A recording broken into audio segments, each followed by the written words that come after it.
Imagine handing a device that can literally rewind time to a sociopathic teenager, right? Oh, yeah, a terrible idea. And then just watching him use it to physically dismantle his classmates Mm, and then rewarding him with school currency for his enthusiasm. it's wild. It is. Today, we are looking at a masterclass in institutional failure. Welcome to another deep dive. We are so glad you're here. Yeah, thanks for joining us for this one. So today we are unpacking a stack of source material titled Prisoner of Azkaban Episode 3.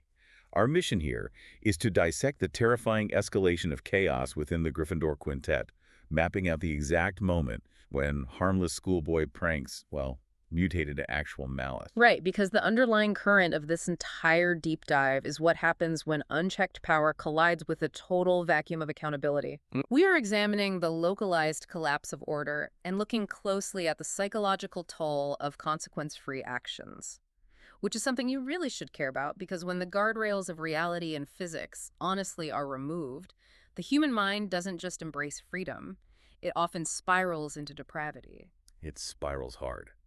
And I want to start by looking at the catalyst for this spiral, which ironically doesn't even begin with the students. Right, it starts at the top. It begins at the Great Hall Feast with the administration. Mm-hmm.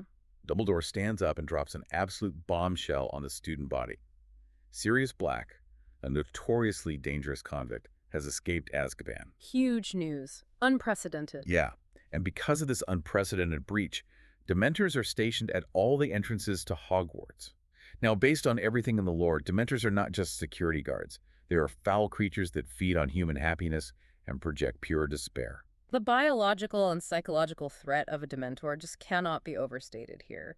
They induce a localized depression so severe that victims actually relive their worst traumas. Yeah, and Dumbledore explicitly warns the students that Dementors do not distinguish between the hunted and the innocent, and they shouldn't be trifled with.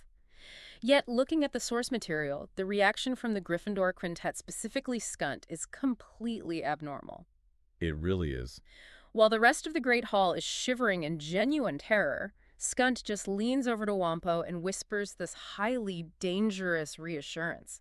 He casually says they've faced worse. Which raises a terrifying question about Skunt's baseline psychology, right? Yeah.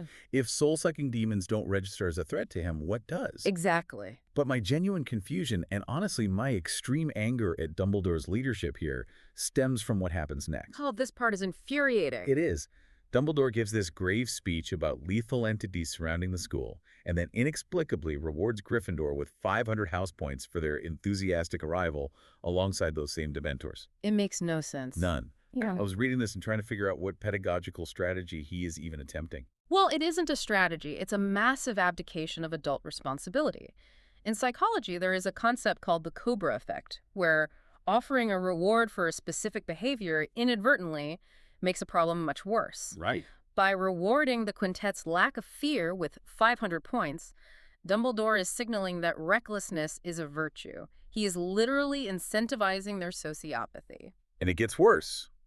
Wampo takes that incentive, boldly speaks up in front of everyone, and asks for 1,000,000 points. Unbelievable. And Dumbledore just chuckles, taps his wand, and gives Gryffindor another 500 points, 1,000 points total, just for having the audacity to ask. Yeah. Where is the adult supervision? You have a group of students who are already pushing every boundary, and the headmaster just hands them a blank check of validation. It is like giving a pyromaniac a medal for playing with matches. That is a perfect analogy. And speaking of adult supervision, the absence of it is actually a physical reality at this feast. If you scan the staff table during this massive point giveaway, there's a glaring omission. Hagrid is noticeably absent. Yes, I noticed that too.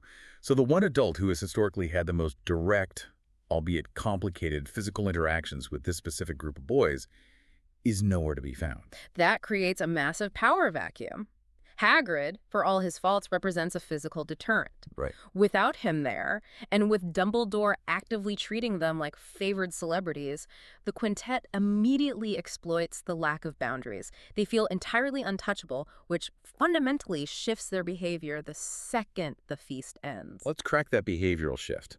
Because the moment the plates are cleared, Skunt casually sweeps an entire table's worth of leftover food into a burlap sack. Mm-hmm. Looking at the logistics of this, I have to ask you, was Skunt actually planning on eating those leftovers back in the dorm for a late-night snack? Hmm. Or was he purely stockpiling ammunition from the very beginning, knowing he had a 1,000-point safety net? Oh, the speed at which they deploy that food indicates it was always meant to be weaponry. He wasn't thinking about caloric intake, he was arming himself for a siege. And the target selection is purely opportunistic. Totally opportunistic. They leave the Great Hall and initiate what I can only describe as Hufflepuff hell. It really is. They post up on a staircase balcony above a group of Hufflepuff students who are just trying to get back to their dorms. It's one thing to throw a dinner roll at a classmate, but the escalation here crosses straight into assault. We see a textbook example of de-individuation here. In a mob, individuals lose their sense of personal consequence. They turn dinner leftovers into actual weapons of trauma. Yeah. Skunt casts a heat spell on a massive bowl of leftover gravy, raising it to a dangerously scalding temperature. He pours it directly onto the heads of the Hufflepuffs below. That isn't a prank. That causes blistering skin, severe thermal burns, and agonizing pain. I just have to proclaim right now how incredibly juvenile and outright sadistic Wampo and Skunt are for this unprovoked attack. It's sickening. Just existing as a Hufflepuff at Hogwarts must be a living hell because of this quintet. You're just trying to digest your dinner and suddenly you're subjected to a medieval siege. Wampo hurls a baked potato with such deadly force that it explodes upon hitting a boy's face. Skunt throws a whole roasted duck, hitting a student so hard it leaves a massive red welt on their temple. It's just nonstop. But the absolute peak of this assault is the cobbler. Wampo takes a heavy cast-iron skillet filled with blueberry cobbler and just drops the entire thing, heavy metal skillet and all, onto the crowd. It gashes a student's scalp open.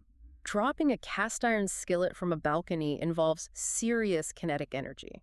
It is lethal force. And this directly correlates to Dumbledore's 1,000-point reward. They operate under the assumption that they are immune to expulsion. Right. But the most disturbing psychological insight comes when they run out of Hufflepuffs to torment. The adrenaline is still there, but the targets are gone. So they return to the Gryffindor common room, and that violent energy immediately turns inward. We get a full-blown bloody duel between Wampo and Francois. Why do they suddenly turn on each other the second they are alone? Well, when a predatory group lacks external prey, the internal hierarchy must be constantly tested and reaffirmed. Wampo needs to establish dominance as the alpha of an increasingly fractured group, and this duel provides a stark contrast in how they approach violence. It's fascinating to compare their magical abilities here based on this duel. Francois relies almost entirely on raw, brute strength.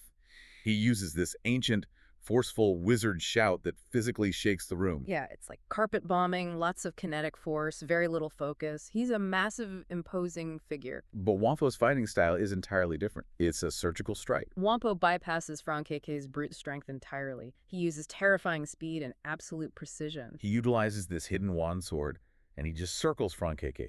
He slices deep into Francois's muscular legs and his arm, drawing actual spraying blood just to prove a point, because Wampo set the rule before they started, first one to draw blood Loses. It's clinical, it's fast, and it's ruthless. It really is. The clinical nature of that violence sets the stage for an even more disturbing escalation of depravity. Wampo establishes physical dominance over Francois, but that isn't enough to satiate his need for control. He turns his attention to Taco. Right, Taco, who is in the room, just sluggish and deeply disoriented from eating magical weed brownies earlier. Exactly. I am still reeling from the sheer horror of Wampo's escalation of depravity here. He casually snaps the supports of a heavy chandelier, dropping it directly onto Taco. Drops a chandelier. Drops a chandelier. It dazes him, obviously. But Wampo uses that vulnerable state to force Taco into willing participation in what comes next.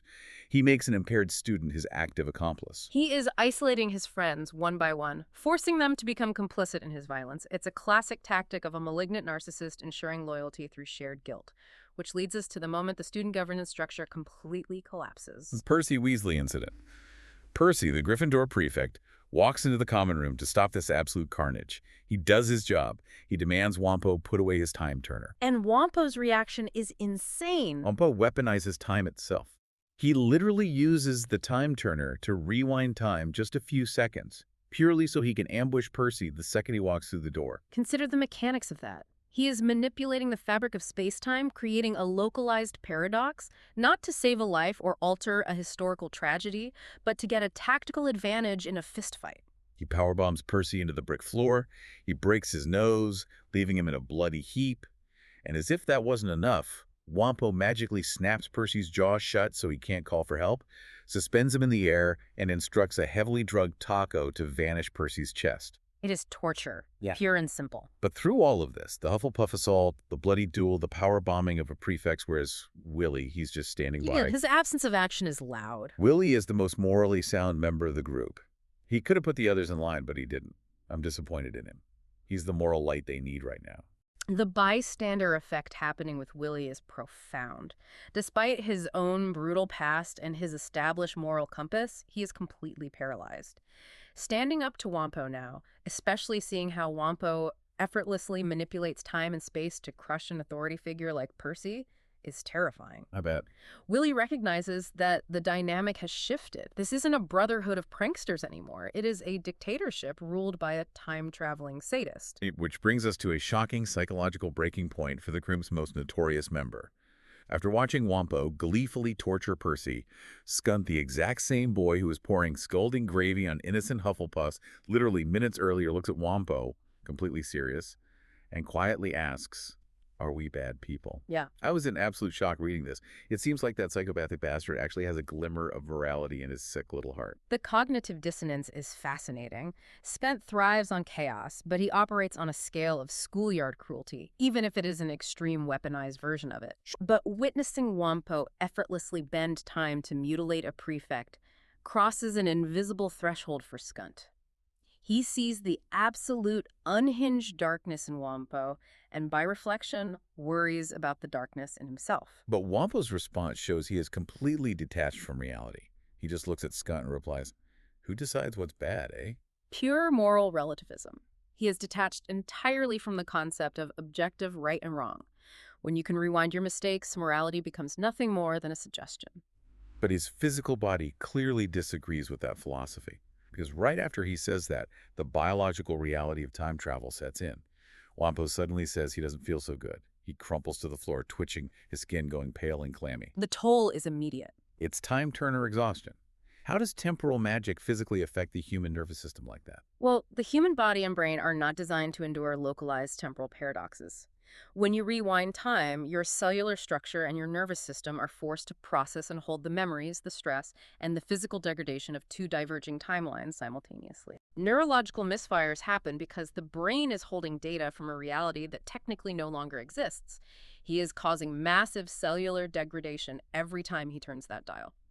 I have genuine fear that Wampo's abuse of the time-turner will eventually kill him, or seriously, permanently hurt him. Think about it like a credit card. Okay. Wampo treats this magical device like a maxed-out credit card. He's swiping it for every little inconvenience, every sadistic whim, just to powerbomb a prefect. But the bill is about to come due. You can't just keep borrowing time without paying a massive physical interest rate. The quintet will potentially need to change their ways and become good before they run out of time-turner do-overs. The physical collapse is the universe's way of sending a collection agency. You cannot cheat the fundamental laws of physics and time forever without your own biology breaking down. The limits of the human body might be the only thing that can stop his escalation. Absolutely. So before we wrap up this deep dive, I want to pivot to a couple of questions that you, our listeners, sent in about the fringes of this source material. First question here. What happened to the new defense against the dark arts teacher during all of this chaos? That is a brilliant catch from the listener. If you parse through the text of The Great Hall Feast, Dumbledore actually briefly introduced the new teacher right after inflating Gryffindor's points. All right. He introduced Professor Remus Lupin. It was a fleeting moment, completely overshadowed by Wampo demanding 1,000,000 house points and the subsequent cheering, but Lupin is present at the staff table. Given the power vacuum left by Hagrid and Dumbledore's negligence, Lupin's presence sets up a critical new dynamic for their future classes. We will definitely have to watch how Lupin handles a group of students who think they are completely untouchable. Okay, question 2. Did Skunt leave evidence of the food theft in the common room after the Hufflepuff assault? Good question. I will gleefully recount the text for this one, because the logistics of how Skunt handles evidence is hilarious. After the balcony assault, they still had the burlap sack full of leftover food in the common room. Skunt, instead of getting caught with the evidence, generously gave the remaining food to a group of terrified, cowering second years. Of course he did. Then he casually tossed the empty burlap sack into the roaring fireplace, watched it burn, lit a cigarette from the flames, and looked at Wampo and said he felt much lighter now. He completely disposed of the evidence while looking incredibly cool in his own mind. He is nothing if not meticulous about covering his tracks. Giving the food to the second years makes them accessories after the fact, ensuring their silence while destroying the primary physical evidence. It is brilliant and terrifying. Well, that brings us to the end of today's deep dive into the Gryffindor Quintet's descent into madness. But I want to leave you with a final thought to mull over regarding the mechanics of the time turner. We've discussed how the device is draining Wampo's physical body, causing cellular degradation and nervous system failure. But consider the psychological erosion.